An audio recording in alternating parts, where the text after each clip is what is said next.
Hi friends, welcome back to my channel.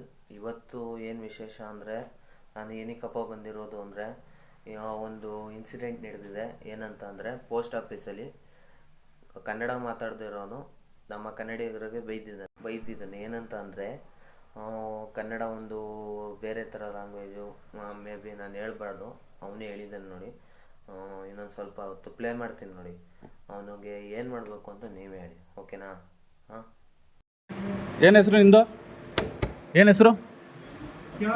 What is your name?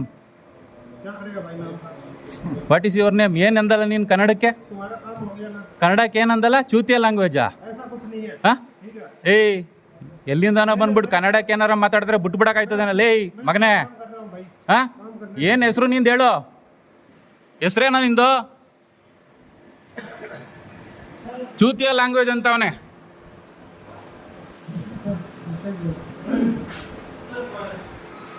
ಕಳಿಸ್ಲಾ ಎಲ್ಲಾರನು? ಹಾಂ, ಅವನು ಕನ್ನಡ ಹರೀಶ, ಇಲ್ಲಿ ಹರೀಶ ಇದ್ದಾನೆ. ಇವನೇನೋ ಮಾತು ಕೇಳಿದ್ರೆ ಚೂತಿಯ ಲ್ಯಾಂಗ್ವೇಜ್ ಅಂತ ಅವ್ನು ಕನ್ನಡಕ್ಕೆ. ಹಾಂ, ಎಲ್ಲಿಂದ ಬಂದಿರೋದು? ಅವ್ನ ಹೆಸರು ಹೇಳ್ರಿ ಒಂದು. ನೋಡಿ, ಎಲ್ಲ ಸರ್ಕ್ಯುಲೇಟ್ ಮಾಡ್ತೀನಿ.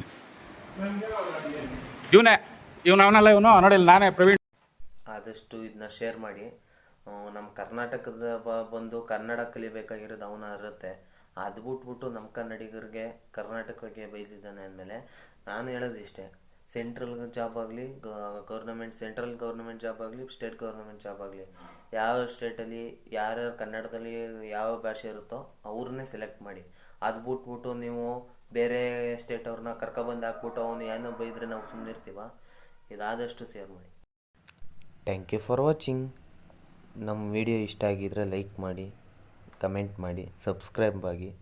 ಆದಷ್ಟು ಈ ಥರ ಇನ್ಫಾರ್ಮೇಟಿವ್ ವಿಡಿಯೋ ಇದ್ದರೆ ಆದಷ್ಟು ಅಪ್ಲೋಡ್ ಮಾಡ್ತೀನಿ. ಆದಷ್ಟು ಸಪೋರ್ಟ್ ಮಾಡಿ. Thank you.